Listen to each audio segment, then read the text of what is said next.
Good day mga boss! Panibagong obra, panibagong piyesa na naman. Yan, bali eto na yung part 2 natin. Kung maalala niyo yung inner arm na babae, yun. Ito yung back-to-back session natin sa kanya. Bali, yung babae, kung maaalala ninyo, gabi natin siya ginawa. Tapos ito kinaumagahan pagising. Almusal lang yung pinaka namin. And then, sinimulan na ulit namin yung session. Ganyan katibay yung kliyente natin. 'Di ba? Ganyan siya katibay. Ganyan katatag ang kanyang loob. 'Di ba? Bali dito, halos ano lang naman. Halos ipupunuin na lang natin yung kanyang braso. Kasi yan na lang ang natitirang part na na bakante. Pero may mga area ako na ibabakante pa kasi alam kong masasaktan na siya ng labis. Kaya bilib din ako dun sa mga artist na bilib din ako dun sa mga artist na napapagdugtong yung back to back session nila. Kasi nakakaawa yung kliyente. Alam mo yung ramdam mo yung hirap niya dun sa sakit. Kasi masakit 'di ba kapag bago yung tattoo tas matatamaan mapapahinga ng ilang oras tapos tatamaan ulit ng needle. Kahit yung malapit lang na part, 'di ba? Masakit siya, 'di ba? Kaya bilib ako dun sa mga napapagdugsong. Eto kasi si client talagang ramdam na ramdam ko yung niya, eh. Ramdam na ramdam ko yung hinagpis niya dun sa sakit.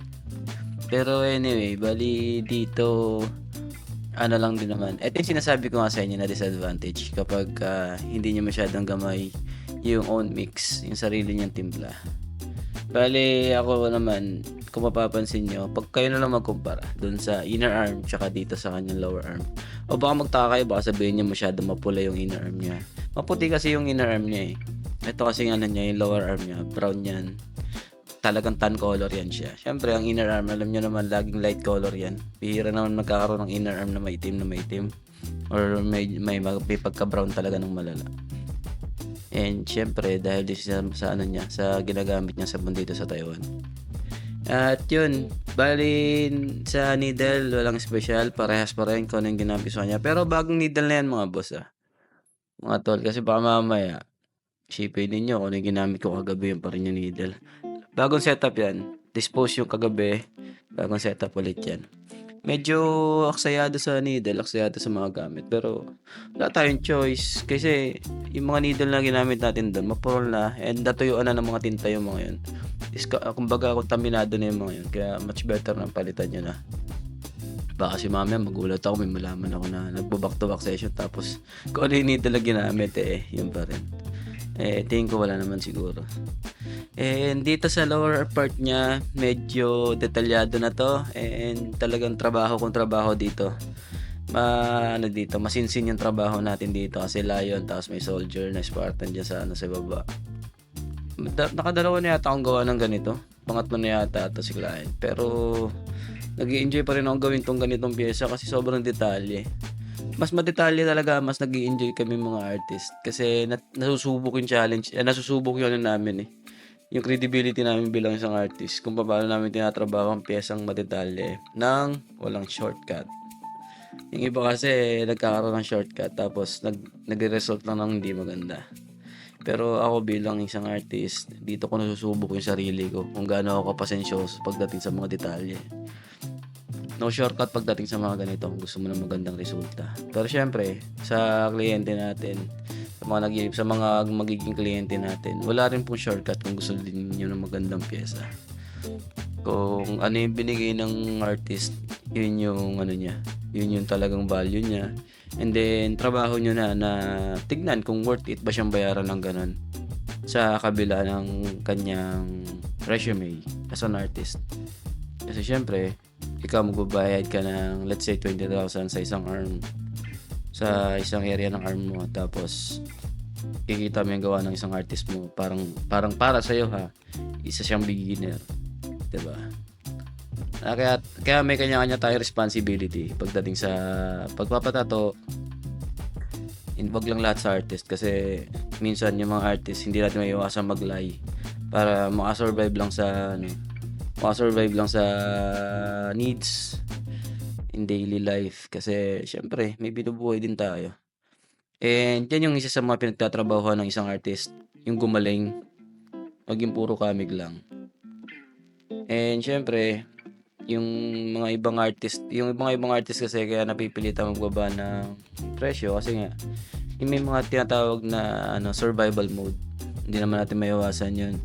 Pero siyempre ang pinaka naapektuhan talaga is industry. Magugulat ka na lang one day, wala na may gusto magpatattoo sa'yo.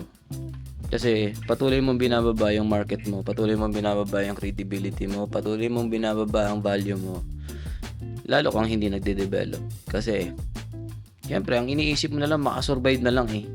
Hindi na ma-develop, hindi na ma-enhance sa sarili mo. Kaya magugulat ka na lang one day, wala na magpapatattoo sa'yo kasi nakikita nila wala nang improvement. Yung survival mode, nangyayari talaga yan. Wala tayong magagawa dyan kasi syempre lahat tayo may binubuhay, may pamilya tayo na kailangan sustentuhan. Pero syempre isipin mo rin yung kung kaya mong i-sustain yung buhay mo as a tattoo artist. Kasi ito naman hindi lang naman to hindi lang naman to anuhan natin kumbaga hindi lang natin to kuhanan ng income. Dapat passionate ka din dito.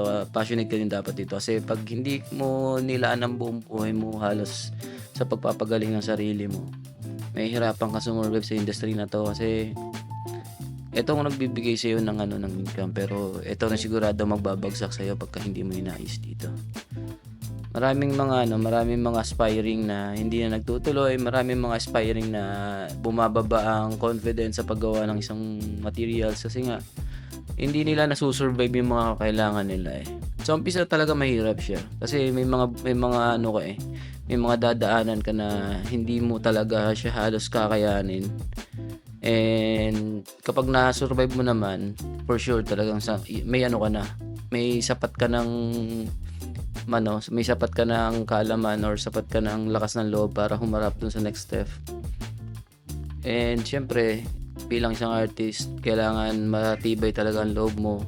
Hindi lang matibay ang loob, dapat alam mo yung pinasok mo. Ako bilang isang artist, sa 9 years ko sa industry, hindi ako masyadong kampante sa mga gawa ko. Until now, nag-explore pa rin ako. Kaya sa mga kapwa ko tattoo artist, patuloy lang natin gagalingan. Huwag tayong susuko, tibahin lang natin and tanggapin natin kung ano yung pinasok natin kasi ito yung sa atin, ito yung mag-aahon sa atin, at the same time, ito rin yung magbabagsak sa atin. Ayan, kung sa lahat ng gusto magpatattoo, message nyo lang ako. Hanggang August na lang ulit ako. Hanggang August na lang ako dito sa Taiwan. And July ang last na tattoo ko, last week ng July. And hopefully, nag-enjoy ulit kayo dito sa back-to-back session natin.